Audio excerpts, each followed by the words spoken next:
Net present value पे अब हम एक क्वेश्चन करेंगे। Question is given here, ABC limited is a small company that is currently analysing capital expenditure proposal for the purchase of equipment. ABC limited एक company है जो अपना capital expenditure करने के लिए एक इक्विपमेंट खरीदने का सोच रही है। इक्विपमेंट खरीदने के लिए उसने आगे क्या किया, the company uses the net present value technique. अब देखिए ये एक प्रैक्टिकल क्वेश्चन हमें दिया गया है जिसमें बोला गया है कि कंपनी को एक इक्विपमेंट खरीदना है जिसके लिए वो प्रेजेंट वैल्यू टेक्निक का यूज करके चेक कर रही है, एनालाइज कर रही है कि कौन सी मशीन इक्विपमेंट इनके लिए बेस्ट रहेगा। आगे क्या बोला गया है, the capital budget is limited to 5 lakh. Company के पास सिर्फ 5 लाख का बजट है, which ABC Limited believes is the maximum capital it can raise, जिसके लिए वो सोच रही है कि इससे ज्यादा वो रेज नहीं कर पाएगी, मैक्सिमम 5 लाख ही रेज कर पाएगी।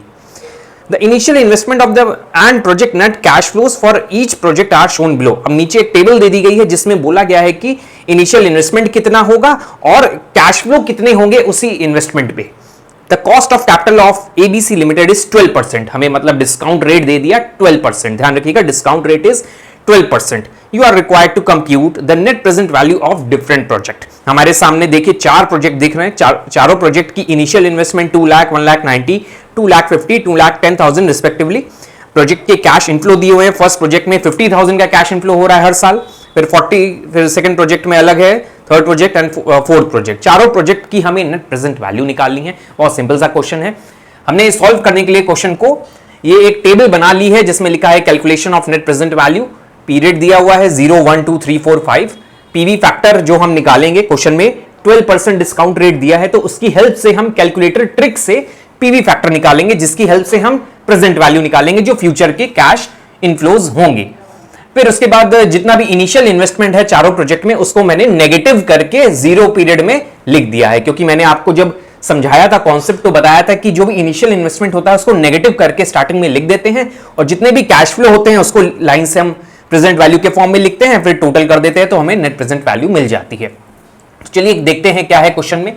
अब हमें क्वेश्चन में सबसे पहले नेट प्रेजेंट वैल्यू निकालनी होगी, प्रेजेंट वैल्यू निकालनी होगी जो भी कैश इनफ्लोज हो रहे हैं। प्रेजेंट वैल्यू निकालने के लिए हमें चाहिए PV factor, present value factor, क्योंकि कन्वर्ट करना होगा ना, जो भी फ्यूचर के कैश इनफ्लो हैं उनको प्रेजेंट वैल्यू में कन्वर्ट करना होगा। कन्वर्ट करने के लिए हमें पीवी फैक्टर चाहिए होता है। फर्स्ट ईयर में जो 1 रुपए की वैल्यू है वो वही रहेगी, इसलिए 0 पीरियड में हमने पीवी फैक्टर को 1 रखा है। आगे के ईयर्स में पीवी फैक्टर कितना होगा वो क्वेश्चन में नहीं दिया है, ना ही हमें टेबल दी है, तो हम थर्ड ऑप्शन की तरफ बढ़ेंगे जो मेरी कैलकुलेटर ट्रिक है, उसकी हेल्प से हम 5 साल का पीवी फैक्टर निकालेंगे। कैसे निकलेगा, चलिए हम कैलकुलेटर पे आते हैं।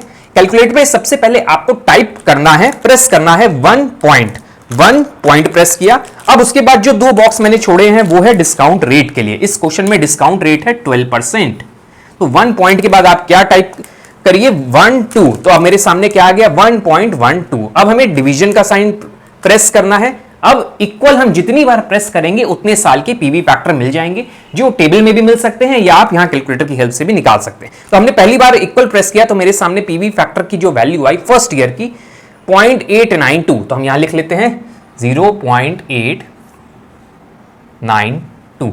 इसी तरह एक बार और प्रेस करेंगे तो सेकेंड ईयर की वैल्यू मिलेगी 797, 0.797।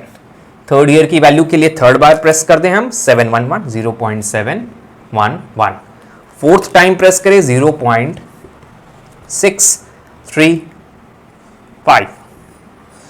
फिफ्थ टाइम प्रेस करेंगे तो 0.567। हमें पीवी फैक्टर मिल गए इसकी हेल्प से। ये एक सिंपल सी ट्रिक है जो आप समझ सकते हैं। अब हम आएंगे प्रेजेंट वैल्यू में, जो प्रेजेंट कैश फ्लो जो हो रहे हैं सारे चारों प्रोजेक्ट के, उनकी प्रेजेंट वैल्यू निकालेंगे।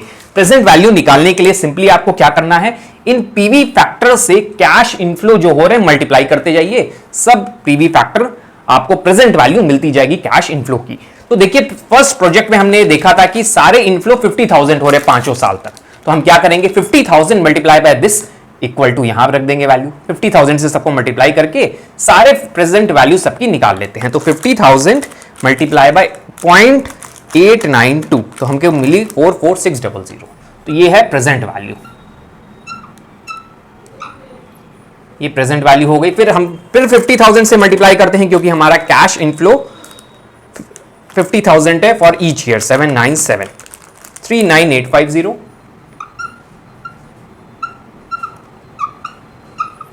50,000 multiply by 0.711, 35550, 50,000 multiply by 0.635, 31750, 50,000 multiply by 0.567, 28350, 28350। तो ये हो गए हमारे कैश इनफ्लो जो हैं उनकी प्रेजेंट वैल्यू। अब नेट प्रेजेंट वैल्यू कैसे निकलेगी? इनके एडिशन से, ये जो कैश इनफ्लो हुए हैं इसका ऐड करिए इनको और इससे माइनस कर दीजिए। पॉजिटिव, नेगेटिव या इक्वल आ सकता है। तो चलिए करते हैं। 28350 प्लस 31750 प्लस 35550 प्लस 39850 प्लस 44600। तो हमारा टोटल आ रहा है 1,80,100। मेरा इनिशियल इन्वेस्टमेंट है 2 लाख का, तो मतलब हमारा आंसर नेगेटिव में आएगा। 2 लाख से माइनस कर देते हैं, हमारा पास नेगेटिव में आ रहा है 19900। नेगेटिव आ रहा है तो ये प्रोजेक्ट सिलेक्ट नहीं होगा, साफ साफ पता चल गया, क्योंकि हमारे सामने 3 सिचुएशन आ सकती है। इक्वल टू 0 आ सकता है, ग्रेटर देन 1 आ सकता है, या लेस देन 1 आ सकता है। ग्रेटर देन 1 आएगा तो प्रोजेक्ट को सिलेक्ट कर लिया जाएगा।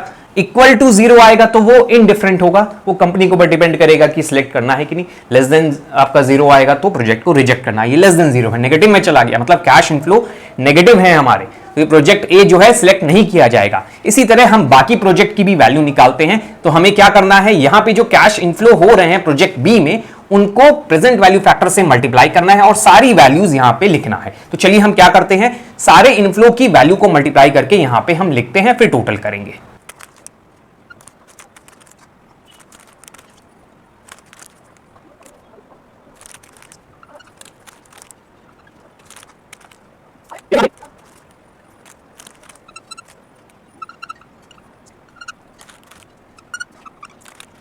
हमने सारी कैश फ्लोज की प्रेजेंट वैल्यू निकाल ली है। हमने एक सिंपली क्या किया है, जितने भी कैश फ्लोज हैं उनको प्रेजेंट वैल्यू फैक्टर से मल्टीप्लाई किया है और सारी वैल्यूज हमने पुट कर ली है। तो चलिए अब क्या करते हैं, नेट प्रेजेंट वैल्यू निकालते हैं सबकी।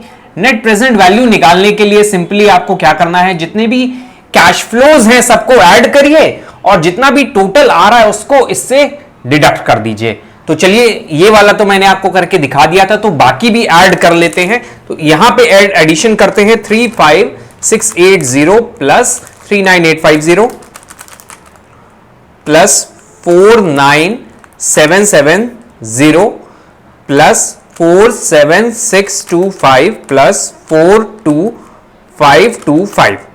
तो हमारा एडिशन करके आ रहा है 2,15,450 और यहां पे 1,90,000 है, मतलब कैश इनफ्लो मेरा ज्यादा हो रहा है इनिशियल इन्वेस्टमेंट के कंपैरिजन में।